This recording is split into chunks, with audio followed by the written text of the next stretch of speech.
श्री ताड़केश्वर जी महाराज हैं, उनके माध्यम से तकरीबन 1 महीने पहले इस आश्रम को बनाया गया, जो कि यहाँ के गांव के लोगों के लिए जो है एक प्रेरणा रहा। क्योंकि इसका मूलतः ये कारण रहा कि यहाँ पर जो है जो 5 पीपल के वृक्ष, साथ में भगवान शिव का मंदिर, साथ में गांव देवी का मंदिर जो है, जो यहाँ के आस्था का एक पौराणिक मान्यता के अनुसार यहाँ पर एक बड़ी आस्था का जो है लगाव रहा लोगों का, जो है जो धार्मिक प्रवृत्ति के रहे। लेकिन ऐसे में सवाल सबसे बड़ा अब ये बनता है 22 अगस्त की रात शनिवार करीब 1 और 1:30 के दरमियान, जब यहाँ पर कुछ दुष्ट प्रवृत्ति के लोगों द्वारा जो है आज इस आश्रम को जो है आग लगा दिया जाता है। और इस आश्रम को आग लगाने का उनका मकसद क्या है, उद्देश्य क्या है, ये तो हालांकि अभी कोई नहीं बता पाए हैं। लेकिन एक चीज़ ज़रूर रहा है कि कहीं न कहीं जिस हिसाब से संत ताड़केश्वर जी अपने जो यहाँ कमरा था उसमें थे, उनके साथ 1-2 लोग और थे। अब उनके जो है कमरे की जो कुंडी जिस हिसाब से बंद कर दी गई, उससे तो यही अंदेशा लगाया जा सकता है कि आश्रम के साथ साथ कहीं न कहीं उन दुष्ट दुराचारियों का मकसद संत के भी प्राणों की जो है हरण करने की कोशिश में थे, या ये कहें उसकी फिराक में थे। लेकिन अब ऐसे समय में अब जो तमाम हिंदू संगठन है और इसके साथ साथ देश के प्रधानमंत्री और उत्तर प्रदेश के जो मुखिया आदित्यनाथ योगी जी हैं, अब ऐसे में संत हित के लिए अपना अग्रिम कार्य क्या करते हैं, ये तो आने वाला समय ही बताएगा। जब हमने इस आश्रम से जुड़े लोगों से जब हमने जानकारी लेने की कोशिश की, यहाँ के स्थानिकों से कोशिश की, जानकारी प्राप्त की, तो उन्होंने जो हमको बताया कि यहाँ पर जो है कुछ दुष्ट प्रवृत्ति के लोग, जिनकी मनोदशा इस प्रकार से थी कि किसी को प्रत्यक्ष या अप्रत्यक्ष रूप से जो है हानि पहुंचाई जाए और जो संत समाज हैं उनके बढ़ते हुए दायरे को जो है इस प्रयागराज की धरती पर कम किया जाए, जिसको लेकर के आखिरकार ब्रह्म आश्रम में आगजनी की घटना जो है शनिवार को घटित। क्या कहना है उसमें? सर्वविधि से आग लगी, जिसको अच्छा नहीं लगा होगा, धर्म कर्म का काम उसने आग लगाया। और मैं कैसे किसी को कह सकता हूँ कौन लगाया। हाँ, लात लगने से मेरा नुकसान बहुत हुआ। मेरा इनोवा गाड़ी में जल गई।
तो मैं कैसे किसी के नाम करूं? पुलिस तो आप जानते ही हैं, नामजद करिए, किसको नामजद कर दूँ? विशेष रूप से हमारी इनोवा गाड़ी जली, 50 कुर्सी जल गई, जो बताया मैंने। 6 तख्त थे, गद्दे थे 10, डबल बेड था, आदि सब जल गए। हारमोनियम, ढोल, जाल, 6 सीलिंग फैन सब जल गया। और क्या कहूँ? आज प्रदेश में एक संत की भी सरकार है, आदित्य योगीनाथ सीएम को इस समय और संतों के आधार में अगर नुकसान नहीं किया जाएगा, इनको टारगेट किया जाएगा, आने वाला समय इस प्रकार से आएगा। क्या कहना चाहेंगे मुख्यमंत्री जी से? मैं यही कहूँगा कि मुख्यमंत्री जी अपने कुशल शासन में, जैसे जो उत्तर प्रदेश या देश का भला कर रहे हैं, उस पर मुख्यमंत्री जी का दायित्व है कि संतों की भी रक्षा करें, क्योंकि प्रभु ने उनको संत होने के साथ साथ राज सिंहासन भी दिया है। जिस अधिकार के साथ वो संतों की रक्षा कर सकते हैं। मैं माननीय मुख्यमंत्री जी से अनुरोध करूंगा कि हमारी ही नहीं, जिन जिन संतों का उत्पीड़न हो रहा है, जहाँ भी हो रहा है, जिस स्तर पर हो रहा है, सबकी मदद करें और उन्हें राक्षस से मुक्त करें। मेरा नाम शशिधर चौबे है। बीती रात 22 तारीख की रात में करीब 1-1:15 बजे के आसपास कुछ लोगों द्वारा इस तरफ आग लगाई गई और उसके बाद उस वाली झोपड़ी में उस तरफ से आग लगाने का प्रयास किया गया था, जहाँ पे उस समय हम लोगों ने वहाँ पे जो जिस डंडे से या जिस बांस की कैनी से आग लगाया गया था वो वहाँ पे पड़ा था। उस पर कपड़ा लिपटा है, उस पर मिट्टी का तेल की दुर्गंध आ रही है, वो चीज़ें वहाँ मौजूद हैं। यहाँ पे इनोवा गाड़ी खड़ी हुई थी, इसकी लपट से वो जली है, ये जला है। यहाँ तक चारपाई सारी चीज़ें थी जली थी। यहाँ पे ये खुली दीवार है, उस पर दीवार नहीं थी, वो उस पर एक व्यक्ति सो रहा था। उसने उठकर जब शोर सुनाई दिया और आग की लपट उसको महसूस हुई तो वो इस तरफ आके जब देख रहा है तो इधर की दोनों दरवाजे का कुंडी लगाई गई है, माने बाहर से दोनों दरवाज़ा बंद किया गया है और वो दरवाज़ा भी बाहर से बंद किया गया है, ताकि इसमें जो सो रहा है उसमें जो सो रहे हैं वो बाहर ना निकल पाएँ और इसी में झुलस कर इसी में जल के समाप्त हो जाएँ। जो यहाँ घटना कल की गई है, जो अग्निकांड हुआ है, वो एक सामान्य आगजनी का मामला नहीं है। यहाँ पूरा हत्या का प्रयास किया गया था और जिस व्यक्ति द्वारा ये किया गया है या जो भी समूह था, व्यक्ति थे, जो लोग भी थे, उनका पूरा मकसद था कि यहाँ जो भी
और पानी वगैरह डालना चालू किया। लोग अनुमान लगाने लगे कौन जलाया। तो इसमें किसी का कुछ कहा नहीं जा सकता है कौन अराजकता ऐसा किया। जो किया बहुत गलत किया और उसका मानदेय सबूत भी था कि लग्गी में मतलब कपड़ा बांध के जलाया गया है और जिसको भी ये कष्ट था उसको ऐसा नहीं करना चाहिए था। जो हुआ बहुत गलत हुआ। आप महाराज जी ने एक एक सामान चुन के, यहाँ पे 2 बेड थे, 5-6 पंखे लगे हुए थे, एसी, और गाड़ी थी, इनोवा गाड़ी थी, पूरी जल गई और सारा सामान, हवन सामग्री वगैरह वगैरह, खाद्य सामग्री सब कुछ जल के खाक हो गया। यहाँ पे कम से कम नहीं तो 150 में लोग में पब्लिक इकट्ठा हुई थी। जो भी था, किसी के हाथ में बाल्टी थी, किसी के हाथ में कुछ था, सब इधर उधर भाग रहे थे। आप देख रहे हैं वो पानी की टंकी लगी हुई है, पहले उसका पाइप तोड़ा गया है ताकि यहाँ पे पानी का सप्लाई न मिल पाए और वापस लाइट काट दी गई है कि यहाँ पे बिल्कुल अंधेरा हो जाए, किसी को कुछ समझ में ना आए। तो इसके करके सब यहाँ से भाग के वहाँ से नल से पानी लेके आते थे और इसके करके आग बुझाने में बहुत विलम्ब हुआ और सब कुछ जल के खाक हो गया। मेरा नाम ईश्वर बहादुर सिंह, भूषण जी उपनाम। और हम रात में घर में सो रहे थे, 2 बजे फ़ोन हमको वहाँ से मतलब किए कि किसी ने यहाँ से कि स्वामी जी का मतलब वो जला दिया गया है, कोई अराजकता तो उसको जला दिए। और हम भाग के यहाँ आए तो देखते हैं कि सब यहाँ सारी कुटी सारा आश्रम जल गया है और सब ये पंखा जितने थे सब जल कर नीचे चले आए थे और यहाँ जितना सामग्री इसमें रखा हुआ था वो सब नष्ट हो गया। हारमोनियम, ढोलक, मजीरा, झांझ ये भजन करने के लिए स्वामी जी यहाँ रखे थे, और वो सब जल गया। बेड जल गया, 2-2 बेड जल गया, कुर्सियाँ थी यहाँ, पूरी गृहस्थी थी स्वामी जी। स्वामी जी इतना पुनीत कार्य कर रहे थे समाज के लिए, देश के लिए, लेकिन कुछ ऐसे लोग कि उसको क्या कहा जाए, जिनको अच्छा नहीं लगा, वो इतनी खुराफात कर दी। और हम लोग हमेशा स्वामी जी के साथ रहे हैं और रहेंगे। स्वामी जी जैसा कहेंगे वैसा करेंगे हम लोग।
ये कहना चाहता हूँ कि जो भी इसके पीछे हैं, वो कोई भी हो, वो जिस भाषा में समझें उस भाषा में बात करके उनको जो है कड़ी से कड़ी सज़ा दी जाए।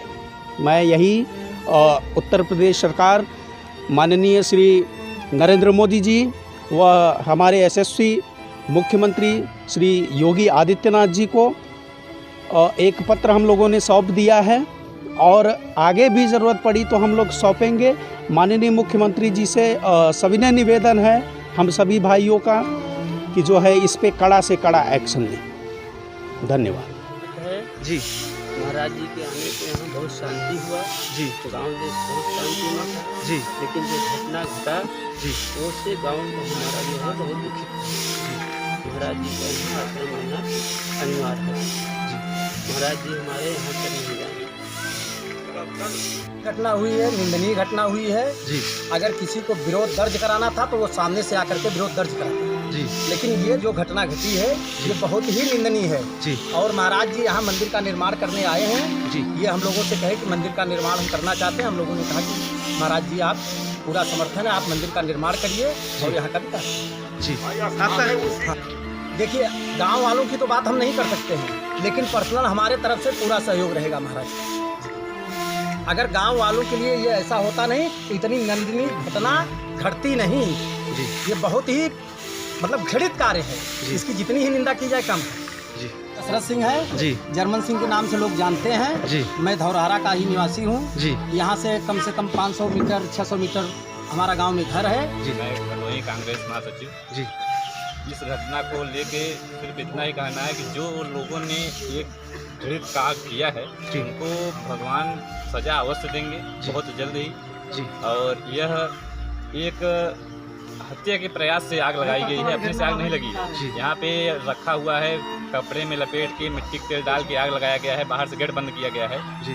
इसका हम चाहते हैं कि माननीय मुख्यमंत्री जो हिंदू हृदय सम्राट हैं वो भी एक संत आदमी, संतों की रक्षा के लिए देखते हैं वो क्या करते हैं आगे का प्रयास। जी। मैं ब्रह्मर्षि आश्रम का एक सदस्य हूँ, सचिव सदस्य हूँ। जी।